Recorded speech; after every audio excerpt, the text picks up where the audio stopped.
disagreements with other clubhousers are so invested in other clubhousers squashing beef. It's a puzzle. Well, but the matchmaking is a lot. And it's like, you get to hate who you get to hate. Like, it's not okay for people to have personality differences that they just don't get along. Exactly.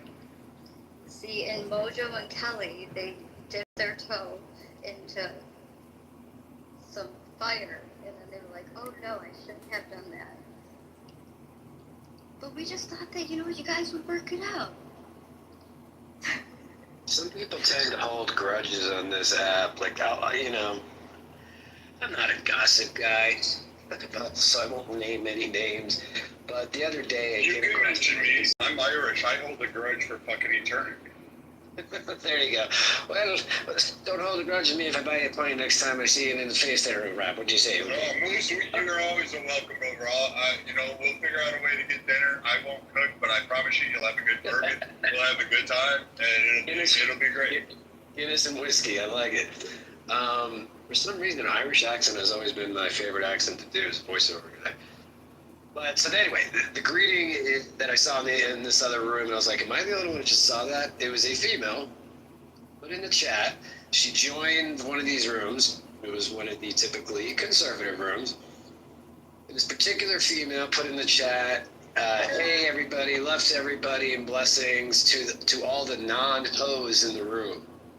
And I copied the message and put one of those thinking, emojis, huh? And then somebody else also caught that too. They're like, yeah, Moose, I thought that was a weird greeting too. I have an idea have you that comment might have been directed towards, but I thought that was a riff from season 1 on Clubhouse. It is wild how grown-ass adults can hold grudges for so long thinking that you're actually getting from somebody. The only energy that you're sucking out of someone is yourself when you hold the grudge. Max is a very problematic person. No, I like holding grudges. Why is everyone hitting on me today? I don't understand.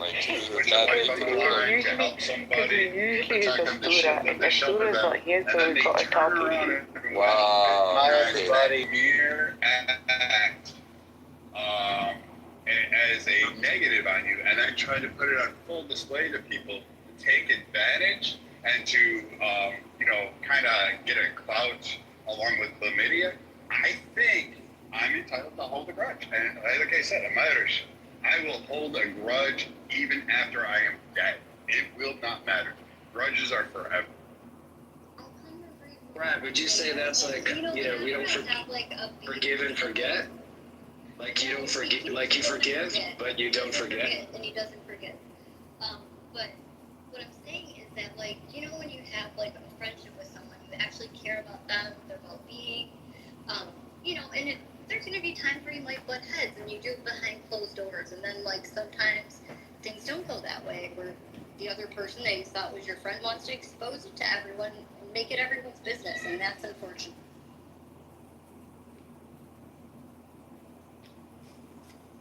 Monica, are you fascinated that I'm SAG union, or was that sarcasm that you... No, Moose, there was a well-known clubhouser in season 3 and 4 known as Voiceover Guy, VOG. So when you say, when I play Voiceover Guy, and I'm like, you are a Voiceover Guy. Thanks for clarifying.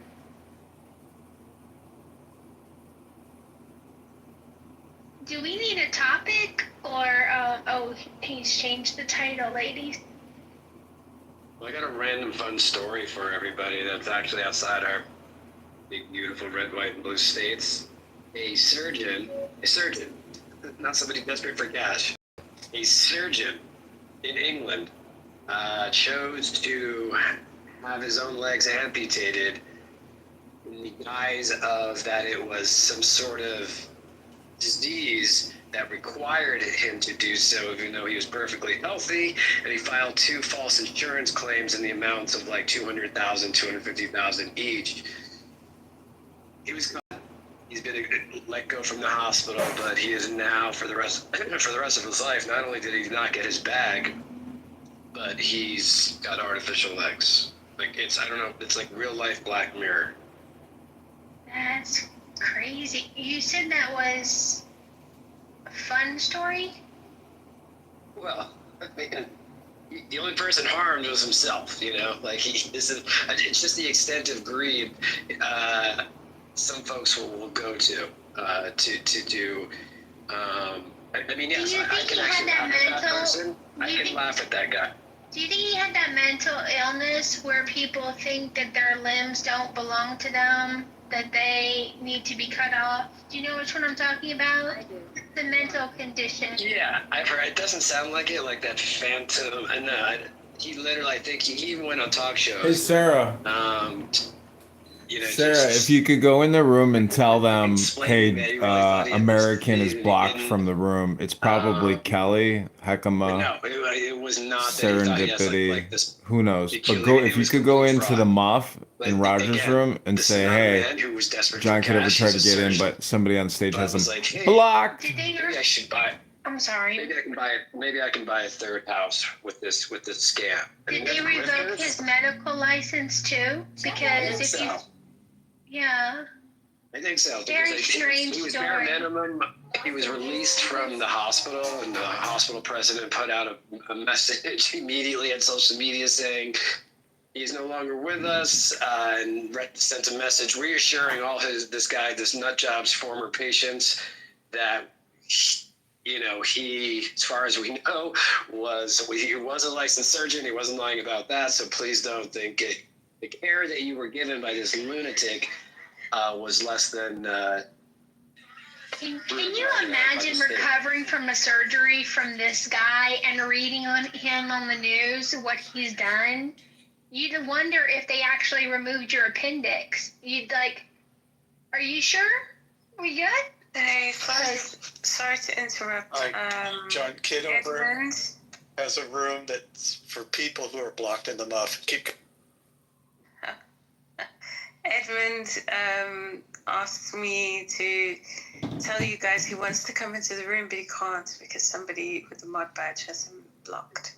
What's his username? It's me. I have him blocked. Can you unblock? Yeah, but you're not a mod. It was a joke, Monica. I thought with the anonymity that I had unblocked all his troll accounts. I think it's American something.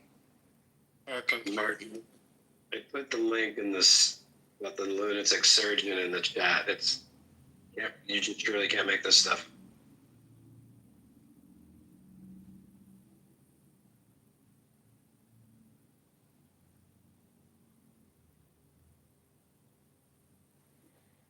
It's not me.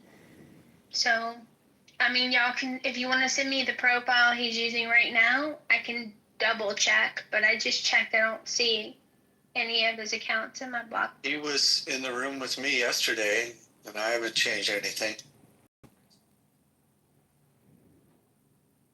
American Party. I think that's the one he's on. Thank you, Sarah.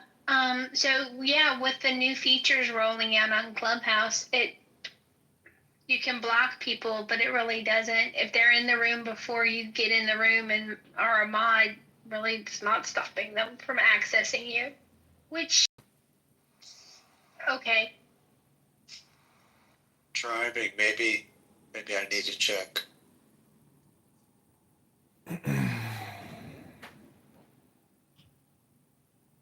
This stage reminds me of the bumper sticker Coexist. So am I like the pentagram that's on that? Yes. I'm afraid to ask, Mojo. So where am I on that bumper sticker? I'm the star, Dave. I don't know, Moose, where you're at. You'd have to identify, but there's at least. I'd like to think of. Yeah, Sarah, I can't get in. Somebody's got me blocked. I don't know the three Abraham. Probably David. Symbolically. But American Party's blocked from that room. But thanks for calling it out. Did you call dibs on being Muslim, Monica? No, I was asking who would the Muslim be? Who would be the Islamist? JR, what up, Celestial Being JR? Ali Can we give her the Akbar. best Assalamu now, alaikum, and- everybody. Assalamu alaikum. Can we get, it's, yeah, no, it's not how you say it. But, can we give her the best now to practice? Can somebody, David, check your... Okay, locker? in the chat is the link to the American Party profile. I'm pretty sure he's listening in. So it could be a tactic to derail the stage, that we all focus on trying to get him in. Hold on. He probably wants to come in here and talk about his campaign to be governor. Or not governor, run for Congress. I think that we should give him equal airtime and allow him to make his pitch of why he would be good for Congress. He's welcome to. I'm not stopping him. I just think that sometimes he plays games and he could be lying about not being able to get in. This Because is that's one of happened your. before. This guy's one of your conservative pals or conservative circle. No. It's alright. It's her ex-lover, so I mean, like, to be fair, I guess. there is Careful, some Brad, truth to it. before we open the Careful. door to ex-lovers. Careful. Go ahead, open up all the door. What are you gonna do? Talk about my late wife? Is that what you're No, gonna I do? don't talk about deceased spouses. Oh, okay, so then I would probably shut up if I were you. You open the door. I put a foot in and you're starting crying. Like, don't open the doors you don't want open, Brad. That's all. Oh, but please practice with the best. And I mean, I'm sorry, John left you.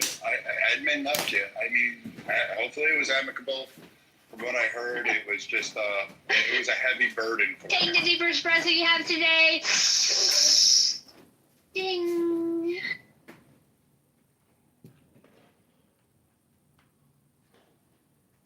All right. Do we want a topic? That was Hey, Bren.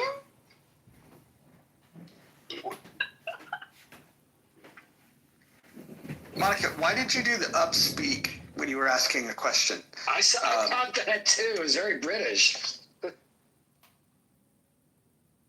I don't know. I sometimes have a problematic vocal fry too.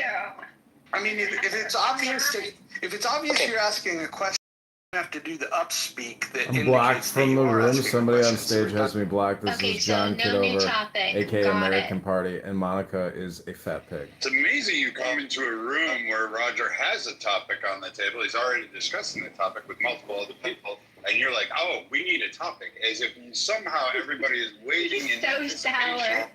Ah. whatever Jordan Peterson you're going to give, He's- and think Oh, somehow you're by going the to be way- considered intelligent. By the way, Brent, Jordan Peterson has a new video out. He reads the "There's no such things as dragons" again, an updated reflection upon it. Quite love that guy. Thanks, Brad, for reminding me. You're a hero today, Brad. I'm a hero every day. I just wish I could have passed on saving your ass once upon a time. We got Brian in the month. Brian is in the month. My goodness. How often has that happened? I'm just laughing that I came into a room and the very first thing I hear is Monica say, "Who's the Muslim?" I have no context, but that was amazing. Better That run, was- Hakima. She's that hunting was- them now. That was Mojo's joke. Bryn, this is not your first time in the muff. We've established that you have children, so some people might be surprised by that, but I am not. The only person who was uncomfortable about the title of this house is she here? She's not here. That was Victoria. Victoria is not comfortable within the muff. I tried to explain to her the etymology of the term. She didn't accept that. She found it offensive. But I think the rest of us adults, we can enjoy being in the muff. You tell her nobody wants her ginger muff anyways. I mean, Mojo, if you're debriefing presidents left and right, you don't have time for this tomfoolery of these kind of rooms. That's a very valid point. Bryn, let me ask you this. What outside of Joint Chiefs of Staff, Vice President, President, National Security Advisor, who else gets to the Situation Room? Because Victoria claims she's been there multiple. What, Victoria on this app, Victoria? Yeah. Jen. She doubles as a general, apparently.